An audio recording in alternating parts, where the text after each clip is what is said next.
Brad Blakeman joining us. You see him on Fox News all the time. He was administration official for George W., and he is supportive of the Trump administration on the outside, doing what he can do in order to get the message out and kind of clean up the mess that the legacy media makes. And he's joining us now. Brad Blakeman, good to have you with us, sir. Thank you. Great to be with you, John. So we got a lot to talk about the 17 minutes that we have. Let's start with the Justice Department and the IG report coming out, we think today or Saturday or Monday, and how that might affect Deputy, he's still with the FBI, although he's not there. He's still officially on their payroll, Deputy Director McCabe. What's the deal here, Brad? Well, the deal is that we have a corrupt Deputy Director of the FBI who was caught internally by the Inspector General of the Justice Department leaking information about an ongoing investigation to the Wall Street Journal. The Wall Street Journal published his information, so it was disseminated to the public without regard to the investigation itself. So his allegiance to the United States, to his mission to the Justice Department, was done for political purposes. And then what did he do? When they investigated it for over a year, he continually lied and was caught in his lies. And now the question is, based on the Inspector General's report, the recommendation is that he be fired. The question for the Attorney General is, are you going to take the investigative report by the internal investigator, and which is nonpartisan? He calls it as he sees it. He's determined that he violated procedure. He lied to the FBI about an ongoing investigation. He disseminated information he shouldn't, and he needs to be fired. And the real conundrum is, do we let this guy get a pension? You know, when Trump wanted him fired, he saw he was a bad guy. So what did McCabe do? He said, well, you know what, I'm going to not resign from the FBI. I'm just going to take a leave, take the time that I've accumulated, and then hopefully get my pension. Well, if he's not fired by this weekend, then his pension fully vests, and he's entitled to his pension. The IG says he should be fired now. And whether he gets a pension or not, it should not be the issue. The issue should be, was he corrupt? He is corrupt. So the Attorney General needs to fire this guy. He needs to fire him now, and he doesn't deserve his pension. He shouldn't get his pension, and quite frankly, the mainstream media is feeling sorry for this guy. There's nothing to feel sorry for. If we let this go, then every federal employee thumbs his or her nose not only at the internal procedures of their departments, but the law. That we're politicizing bureaucracies is the worst thing we could do, John. Mm-hmm.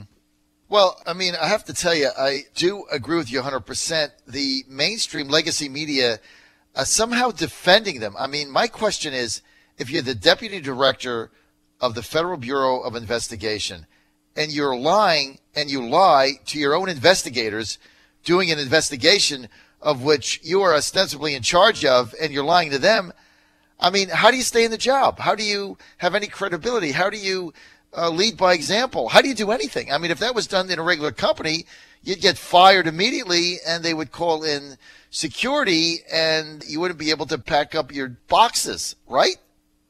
Yeah, absolutely. And that's the huge double standard that the mainstream media is giving to a corrupt federal official. It's not Trump saying he's corrupt. It's the internal investigation by the IG who investigated and said, you know, this guy not only violated procedure, but he lied to us about it. And think about this, John. If he lied about this, what other stuff has he done in his career that was underhanded? You can't tell me that this is the first thing he's ever done.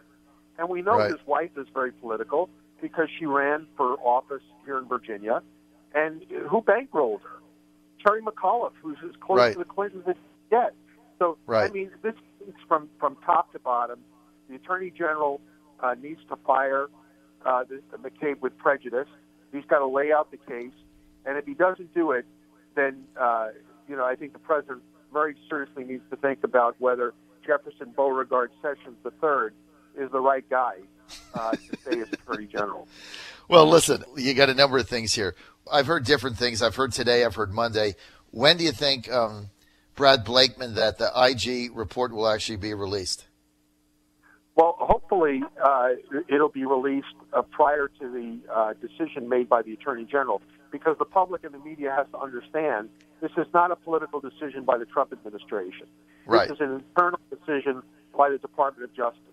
Right. The only reason why the Attorney General needs to make the decision is because he is in charge of that bureaucracy.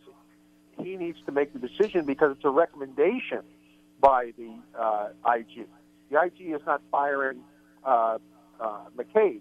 The IG is saying he should be fired and is making that determination, but does not have the power to actually terminate McCabe. So Jeff Sessions, as the Attorney General, needs to fish or cut bait. He's got to set an example for the FBI and for everybody, the thousands and thousands of employees at his agency, but also this permeates to other agencies as well. Because Jeff Sessions' Justice Department is in charge of the executive branch as far as investigations are concerned. So Jeff Sessions really, this is a no-brainer. You fire this guy, you lay it out, and then you give the public the same information that he has, redacted, of course, for any internal disclosures, and lay out the case as to why McCabe is a corrupt official and he has to go. I think you hit it on the head. There's no question about it. He's got to make it so that the evidence is there, so this doesn't seem like it's a political action extracted for retribution. And simply, look, you cannot lie to your own agency as the deputy and then get $2 million from the U.S. government and the U.S. taxpayer. That just doesn't make any sense. Where with Bradley Blakeman, he's a former member of President 43, George H. Bush's staff. And you can see him on Fox News all the time. And he's with us here. You're on the John Fredericks Radio Network, trucking the truth across America. Your Godzilla of the truth right here. Now, Brad, let's get to this here. Jeff Sessions. I assume if this comes out, he's going to have to fire McCabe because his hands will be tied. But Jeff Sessions, to me, has been one of the biggest disappointments in the Trump administration. And it's almost like a tale of two cities, because I was a tremendous supporter of his when he was in the U.S. Senate from Alabama. He was my go-to guy on immigration. He came on my show virtually whenever we asked him to come on. He was very accommodating. He was our guy. He understood the issues, and he was on the front lines. But as the AG, I mean, he just is not getting the job done. I don't see how he survives. What say you? Well, this is a good test. Today, if he's strong and he's bold and he takes swift action, I think, his days will be many. If he, gives McCabe a pass and is a weak sister, I think his days are few. But Jeff Sessions is a creature of Washington. Come on, let's face it. He's been a U.S. Senator for 20 years prior to coming to the administration. He's never been in the executive branch, per se, in Washington. He was a U.S. attorney, but in Alabama. His bros are in the Senate. He understands that the people in the Senate who he served with are going to be there long after this president is done. And the Senate is his protector. They basically told the president nothing better happened to Sessions. I mean, come on, what is that? Who are they to tell the president that we're going to slow roll or we're going to sit on our hands if Sessions goes, and you'll never get another attorney general past us? I mean, that's mob talk. So Jeff Sessions has protectors in the Senate. That's who he came from, 20 years with these folks. Jeff Sessions, I am disappointed in him because I thought he was going to be, the head clean the swamp guy, and instead he's acting more like a swamp thing, and I don't like it. And I want Jeff Sessions to be aggressive. I want him to be as strong as the president is, and I want him to do things that he doesn't think about what his bros, the Senate, are going to think about his actions. and think more about what the American people are going to think. I don't think he's capable of doing that. And I think your assessment, Brad Blakeman, of the situation, again, spot on. He simply is a creature of Washington. He has no desire or ability or motivation to drain the swamp because he's part of it. And in fact, the swamp is actually protecting his job. So he's certainly not going to do anything to upset that. And, you know, you get these guys in, you find out that they're just part of the political elite class in Washington. And although we were allied with him on many of the immigration issues, and again, I got to compliment him. He was at the forefront of all of them, and he was certainly, for my radio network and TV appearances, he was my guy on immigration. But he's just not getting the job done. And, you know, I tell you what, I went to the White House when they were celebrating the passage of tax cuts in December, Brett. I don't know if you were there. And so everybody's, you know, Paul Ryan was there, McConnell, they were all making speeches. I think we were in the East, back by the East Wing or something. And it was a great event, and Ivanka was there. Everybody was really excited. And Jeff Sessions was all by himself. Like, he had no entourage. It was obvious that he really had no good relationship with anybody in senior White House staff. He was off to the side, and I talked to him for a few moments, but he was isolated in that event. And that really sent a message to me that he's just not a very popular guy in the West Wing, I don't think, these days. Let's get to Mueller's investigation, Brad Blakeman. Now he's extending it to the Trump organization. He wants emails and whatnot as he now investigates the Trump companies, which is unfortunately within his purview as special counsel. As you know, they have wide latitude, unlimited resources. But look, Brad Blakeman, we're a year into this thing. There's no evidence of any collusion between the Russian government and the Trump campaign. Not one shred of evidence. And now we got a guy investigating his business dealings. This is getting to look to people like me like just a witch hunt in order to stop the Trump agenda and basically overturn the wishes of the American people in 2016. Where's this thing headed? Well, that's the danger with a special counsel, and that's why the president is so upset with Sessions, is he's created a monster. There's no collusion. Look, you know this town as well as I do. And if there was any collusion, it would have leaked out a long time ago, and they would have circled the wagons around the president with leaked facts. There is no collusion. The president nor his staff at the time, campaign or transition, colluded with the Russians on anything. If anybody colluded with the Russians, it was the DNC, who paid for a dossier that was used to get a FISA warrant to spy on the Trump campaign. So the net is being, extended by Mueller because he couldn't catch any fish in the small pond of collusion. So now he's broadening, his search. But the American people get it, and the president needs to be very aggressive now with his attorneys to push back on the aggressive and unwarranted, demands on the president and his business. This is not right. This is not the charge in which the special counsel was created. It had a very narrow focus. Was there collusion in the 2016 election or not? But so far, the fish that he caught are fish that had nothing to do with collusion, but had everything to do with their personal business habits. They were not tied to the Trump campaign at all. Manafort, his trouble goes back to when he was a consultant. Papadopoulos, he was trying to be somebody, and he lied. The president would trip over him and not even know who he is. And Carter Page, everybody just shook their head on the hill when he came up to testify because he absolutely knew nothing. So, it gets to the point where you got to fold your tent, Mr. Mueller, and go home and just take it that there was no collusion. Now, did the Russians try and interfere with our election? There's no doubt about it. Were they successful? Absolutely not.